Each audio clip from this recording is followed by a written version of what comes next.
ఏంటక్కా నువ్వింకా రెడీ అవ్వలేదు? టైం అయిపోయింది కదా. చెప్పాను కదా, పొద్దునుంచి బాగా తలనొప్పిగా ఉంది. నేను ఇవాళ ఆఫీస్కి రాలేనులే, నువ్వెళ్ళు. అంతెక్కువగా ఉందా తలనొప్పి? నువ్వింతకు ముందు చెప్తే నేను పెద్దగా పట్టించుకోలేదు. ఏం లేదులే, అప్పుడప్పుడు వస్తూనే ఉంటుంది. నాకిది మామూలే, నువ్వెళ్ళు. పర్సనల్ డిపార్ట్మెంట్లో మాత్రం నేను రానని చెప్పు. అలాగే. సుప్రతిక, ఏం లేదు. నిన్ను రమేష్ గారు ఈ మధ్య ఎప్పుడైనా కలిశారా? లేదే. ఏ ఎందుకలా అడుగుతున్నా? అబ్బే ఏం లేదు, మొన్న ఆ మధ్య నీకోసం ఇక్కడికొచ్చారు. నాకోసమా? అవును, మళ్ళీ ఇంకెప్పుడైనా వస్తానని వెళ్ళారు. ఆ తర్వాత రాలేదు. అందుకని. లేదక్కా, నేను ఆయన్నెక్కడా కలవలేదు. ఆయన నీతో ఏదో మాట్లాడాలనుకుంటున్నారు. నాతోనా? అవును, మొన్న ఇక్కడికి వచ్చినప్పుడు నాతో ఆ విషయం చెప్పారు. ఏంటో ఆయన మనింటి చుట్టూ ఎందుకు తిరుగుతున్నారో నాకంతు పట్టడం లేదు. ఆ వరలక్ష్మి గారు మళ్ళీ ఏమన్నా నూరిపోసిందో ఏవో. ఈయన మాటిమాటికి ఇక్కడికి రావడం మనకెవరికీ మంచిది కాదు. ఈసారొస్తే గనక నేనా విషయం ఖచ్చితంగా చెప్పేస్తాను. తొందరపడకు, ముందు ఆయన మనసులో మాటేంటో తెలుసుకో. ఆ తర్వాతే ఓ నిర్ణయానికి కుతువుగాని. అంటే? ఏం లేదులే, నీకిప్పుడు అర్థం కాదు కానీ టైం అవుతోంది, నువ్వెళ్ళు. సరే. ఆఫీస్ నుంచొస్తూ నీకేమన్నా టాబ్లెట్ తీసుకురానా? ఈ తలనొప్పికి టాబ్లెట్ దేనికి? అదే తగ్గిపోతుంది. నీకింకో విషయం చెప్పడం మర్చిపోయాను. ఏంటది? మనిద్దరం పని మీద బయటికెళ్ళిపోతూ ఉంటాం. ఇల్లు శుభ్రం చేయాలన్నా సర్దాలన్నా ఓ పని మనిషి ఉంటే బావుంటుందని నాకు అనిపిస్తోంది. అంతకుముందంటే నేనొక్కదాన్నే ఉండేదాన్ని. ఏదో చూసి చూడనట్టుగా ఉండిపోయేదాన్ని. ఎప్పుడైనా మనం ఆఫీస్ నుంచి బాగా అలసిపోయిస్తే కనీసం కాఫీ కనిపించే దిక్కు కూడా లేదు. అందుకే మహాలక్ష్మ గారితో మాట్లాడాను. ఎవరినన్నా పని మనిషిని చూసి పెట్టమని చెప్పాను. ఓ 2-3 రోజుల్లో ఎవరినో పంపిస్తానని చెప్పారు. ఈ విషయం నీతో చెప్దామని. ఎందుకక్కా? ఆడవాళ్ళం మనకి వేరే పని మనిషి దేనికి? అయినా నీకెందుకు? ఆఫీస్ నుంచి రాగానే నువ్వు దర్జాగా రెస్ట్ తీసుకో. మిగతా ఇంటి పనులన్నీ నేను చేసేస్తాగా. నీ సంగతి నాకు తెలుసు. నువ్వు చేయవని కాదు, పని మనిషి ఉంటే మనకి చేదోడు వాదోడుగా ఉంటుంది. అందుకే ఆవిడతో ఈ విషయం చెప్పాను. సరే, నువ్వింతగా చెప్తుంటే నేను కాదని ఎందుకంటాను? నీ ఇష్టం. ఒకవేళ నేను ఇంట్లో లేనప్పుడు ఆ మనిషి గనక వస్తే వద్దని చెప్పి పంపించేయొద్దు. అన్ని విషయాలు మాట్లాడు, సరేనా? అలాగే. అమ్మో, టైం అయిపోయింది. నేను బయలుదేరతానక్క. బాయ్. Take full rest. అలాగే. Have a nice day. Thank you.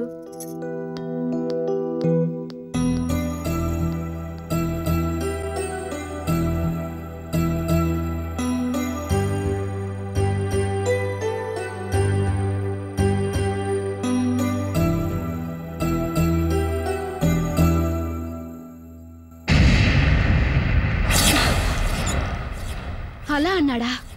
అవునమ్మా, నేనిప్పుడే మాట్లాడొస్తున్నాను. ఎంత పొగరు! చింత చచ్చినా పులుపు చావలేదని ఈయన గారు ఇలా మాట్లాడతాడా? అయినా మనంతటా మనమే వెళ్ళి అడిగామనా? అంత చులకన చేశాడు. ఈయన గారు ఇప్పుడున్న పరిస్థితుల్లో అసలు ఎవరు పెళ్లి చేసుకుంటారు? అయినా ఆయన గారు కాదంటే నా కర్మ అనుకుని సరిపెట్టుకుని ఊరుకుంటానని అనుకుంటున్నాడు. అది జన్మలో జరగదు. ఏదో మర్యాదగా మన దారికొస్తాడేమోనని చూశాను. మన మాట వినలేదు. ఈయన గారిలా బిహేవ్ చేస్తే ఏం చేయాలో మనం ముందుగానే అనుకున్నాం కదా డాడీ. ఇంకా ఆలస్యం చేయొద్దు. మనం అనుకున్న ప్లాన్ని వెంటనే అమలు చేయండి.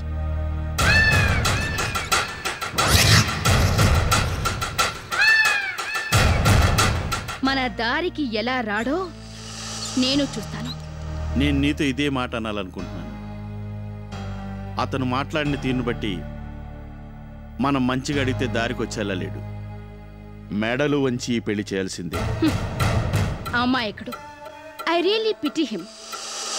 ఆయన గారి జీవితం ఇప్పుడు ఆయన చేతుల్లో లేదని గ్రహించలేకపోతున్నాడు. అతని జాతకాన్ని ఎప్పటికప్పుడు నేను రాస్తూ ఉంటాను. అతను నా చేతుల్లో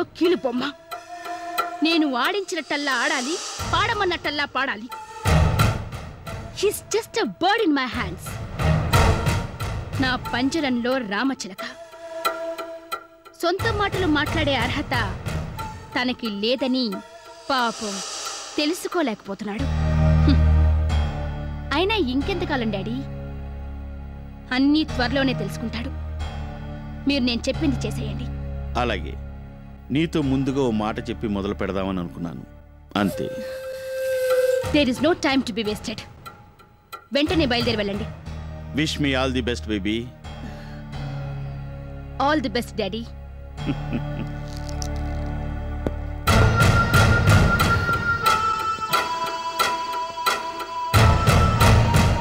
బాలకృష్ణ, నీకెంత అహంకారం!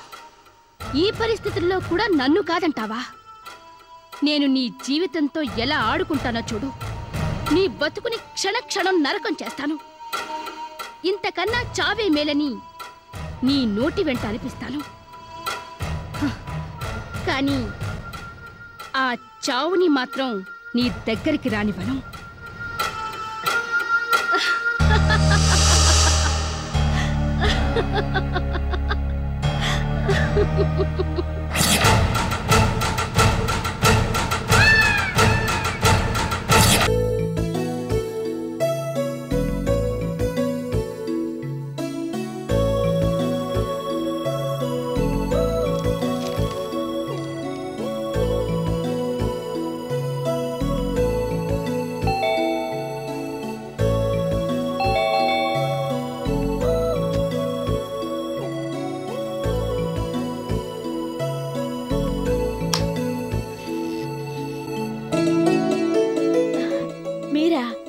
నమస్కారం అండి. రండి, లోపలికి రండి. సరస్వతి లేదా? లేదండి, బయటికెళ్ళింది. ఎంతసేపట్లో వస్తుంది? తెలీదండి, ఇంకో అరగంటలో రావచ్చు. ఏం లేదమ్మా, ఓ మాట చెప్పేసి వెళ్దామని వచ్చాను. చెప్పండి. మొన్న పని మనిషి గురించి సరస్వతి నాతో చెప్పింది. అవును, అక్క నాతో కూడా అంది. నేను మనిషిని చూశానమ్మా. మాకు తెలిసిన వాళ్ళ ఇంట్లో పని చేస్తోంది. ఆ అమ్మాయి చాలా మంచిది. పని చేయడానికి ఇంకో ఇల్లు చూసి పెట్టమని నాతో చెప్పింది. సరస్వతి గారని ఒక ఆవిడ ఉన్నారు. ఆవిడింట్లో పని చేయాలని నేను చెప్పాను.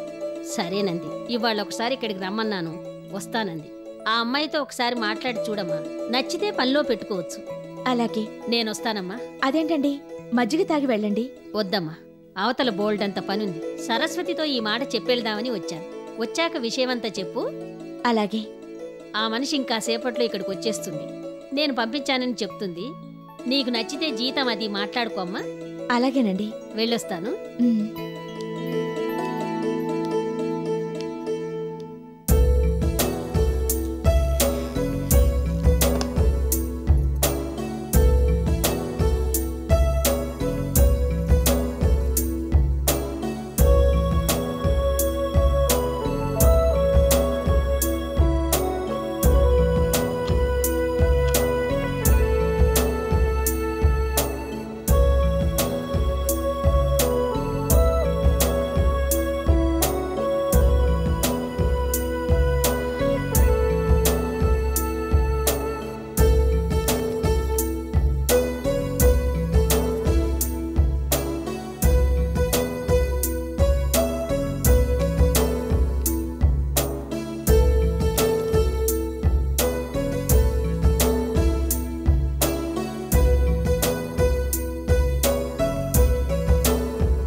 ఎవరు?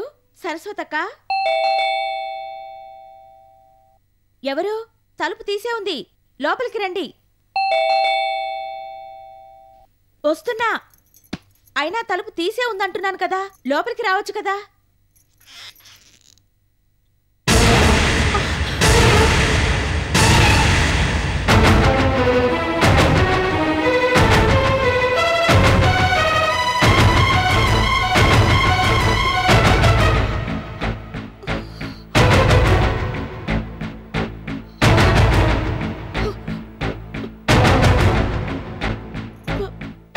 వదినా,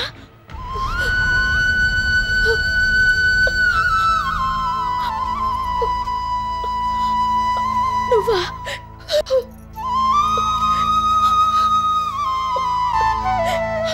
వదినా ఆగు.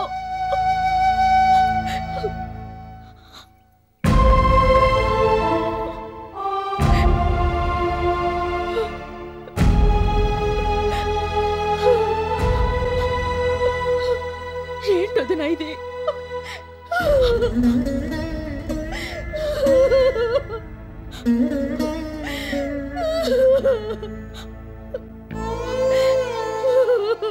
ఊరుకో వదినా, ఊరుకో. Please please control your self.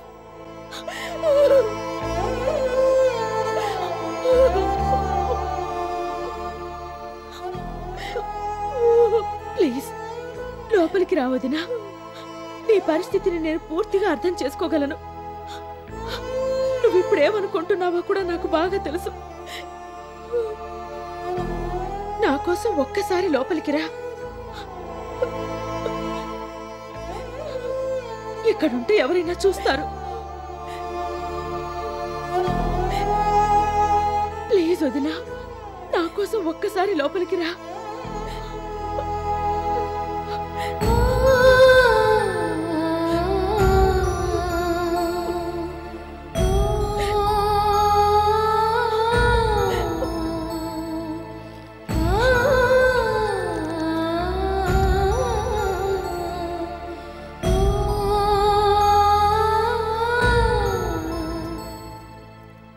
ఏంటొదినా ఇది? నువ్వేంటి ఇలా?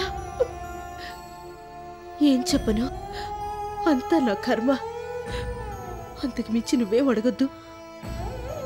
సరే అడగంలే, ముందు నువ్విలారా. వద్దమ్మా, నేను ఈ ఇంట్లో పని చేయడానికి వచ్చాను. నాకు ఆ అర్హత లేదు. ఏంటొదినా ఆ మాటలు? పొరపాటున కూడా అలా అనొద్దు. అలా మాట్లాడి నన్నెంత బాధ పెడుతున్నావో నీకు తెలుసా?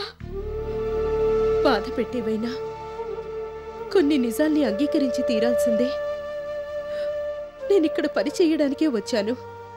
కాకపోతే అదృష్టమో దురదృష్టమో నీకే ఎదురుపడ్డాను. మేవేదో సుఖంగా ఉన్నావని నువ్వు విన్నాళ్ళు అనుకుంటున్నావు. ఇప్పుడు నీకు ఆ మనశ్శాంతి కూడా లేకుండా చేసినట్టయింది. ఏంటది నా మాటలు? అసలైనా మీ పరిస్థితి తెలుసుంటే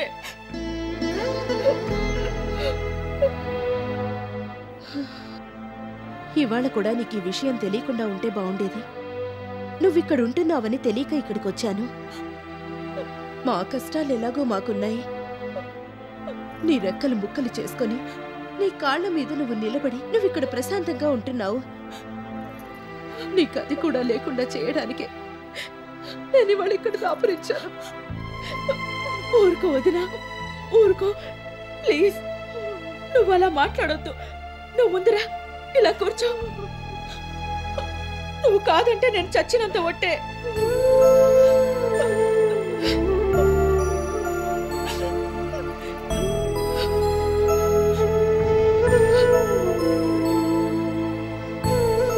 అసలు నిన్ను చూడగానే నేనెంత షాక్ అయ్యానో తెలుసా?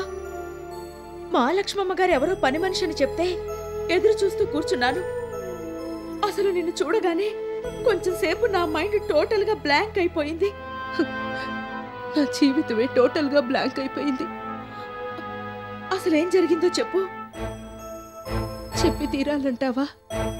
చెప్పాలనే కదా అంటున్నాను. అయినా మనకివన్నీ బాగా అలవాటైపోయినాయి కదా. ఇలా కుంగిపోతే ఎలాగూ? ఏం చెయ్యను, ఇంట్లో పరిస్థితులు అలా ఉన్నాయి. నేనొక్కదాన్ని కష్టపడి ఇంట్లో వాళ్ళని పోషించాలి. నాకు నేను ధైర్యం చెప్పుకుంటూ మొండిగా బతుకుతున్నాను. అసలు పాప కోసమే నేను ఇంకా ఆత్మహత్య చేసుకోలేదు. లేకపోతే ఎప్పుడో చచ్చుండేదాన్ని. ఆ ఇంట్లో ఈ ఇంట్లో పనిచేస్తూ చావలేక బతకలేక ఇలా జీవచ్చ వల్ల రోజులెళ్ళదీస్తున్నాను. అయినా నీకు ఇళ్లలో పని చేయాల్సిన కర్మ ఏంటి? నువ్వు చదువుకున్నావు, ఎక్కడన్నా ఉద్యోగం చూసుకోవచ్చు కదా. ఆ ప్రయత్నాలన్నీ చెయ్యకుండానే నేను ఈ పనులు చేయడానికి ఒప్పుకున్నాను అనుకుంటున్నావా? అది కాదు, చాలా చోట్ల ప్రయత్నించాను, ఎక్కడా ఉద్యోగం దొరకలేదు. ఈ పని చేయకపోతే ఇల్లు గడవని పరిస్థితి. అందుకే ఇలా. అయినా ఆ మహానుభావుడు ఏమైపోయాడు? నీ మొహాన్ ఇంకా బొట్టుంది కాబట్టి బతికే ఉన్నాడని అనుకుంటున్నాను. ఆయన గారు బతికున్నా చచ్చినా ఒకటేనని నీకు తెలుసు కదా. చచ్చినా బాగుండేది, నాకు ఈ హింస అయినా తప్పేది. అప్పుడప్పుడు నేను ఇంట్లో లేకుండా చూసి ఉన్న 4 రూపాయలు పట్టుకెళ్ళిపోతుంటాడు. అయినా నీకు అతని సంగతి తెలిసిందే కదా, కొత్తగా చెప్పేదే ఉంది. షరా మామూలే. అతని పని చేస్తుంటే అమ్మ చూస్తూ ఎలా ఊరుకుంటోంది? పాపం ఆంటీ ఏం చేస్తారు? ఆవిడేమన్నా అన్నా ఈయన లక్ష్య పెడతాడా? పైగా నువ్వు ఆ ఇంట్లోంచి వెళ్ళిపోయిన దగ్గర నుంచి ఆవిడ చాలా కుంగిపోయారు. నిన్ను అన్ని మాటలు అన్నందుకు చాలా పశ్చాత్తాపడ్డారు. నువ్వు ఏమైపోయావో ఏవో నన్ను దిగులు పెట్టుకుని మంచాన పడ్డారు. అంటే? అవును, ఆంటీ పరిస్థితి ఏం బాలేదు. బాగా జబ్బు చేసింది. శరీరానికైతే మందులు పనిచేస్తాయి, మనసుకి మందు లేదని నీకు తెలుసు కదా. నీ గురించి ఆలోచిస్తూ ఆవిడ అలా అయిపోయారు. నిన్ను తలుచుకొని రోజు లేదు. వదిలే, ఆ విషయాలన్నీ నేను నీతో చెప్పలేను. చెప్తుంటేనే మనసులో బాధ సుళ్ళు తిరుగుతోంది. పైగా నువ్వు తట్టుకోలేవు. నిజాన్ని ధైర్యంగా ఎదుర్కొనే శక్తి నాకు ఆ దేవుడు చిన్నప్పటి నుంచి ఇచ్చాడు. నువ్వు నా గురించి ఆలోచించొద్దు. అమ్మకిలా అయినందుకు నేను బాధపడుతున్నాను. నువ్వేమో అలా వెళ్ళిపోయావు, మరో పక్క ఈయన గారు ఇలా తయారయ్యాడు. దాంతో మనసులో బాధని ఎవరికి చెప్పుకోలేక, అసలు ఎవరితోనూ మాట్లాడే ధైర్యం లేక ఒంటరిగా తన గదిలోనే పడుకొని ఉంటున్నారు. ఎవరితోనూ మాట్లాడడం లేదు. పాపని ఆవిడ దగ్గరే ఉంచి నేను ఇలా బయట ఇళ్లలో పనులు చేస్తున్నాను. ఈ బాధకి తోడు నీ గురించిన దిగులు మమ్మల్ని రోజు కుంగదీస్తూ ఉండేది. నిజం చెప్పాలంటే మేం బతికున్నామో చచ్చామో మాకే అర్థం కాని పరిస్థితి. మేమింకా ఊపిరి పీడిస్తున్నామంటే అది పాప కోసమే. ఆంటీ కూడా నా అవస్థ చూడలేక లేని ఓపిక తెచ్చుకొని పాప పనులు చూస్తున్నారు. లేకపోతే జీవితం మీద విరక్తితో ఎప్పుడో ఈ లోకాన్ని వదిలేసి వెళ్ళేవారు.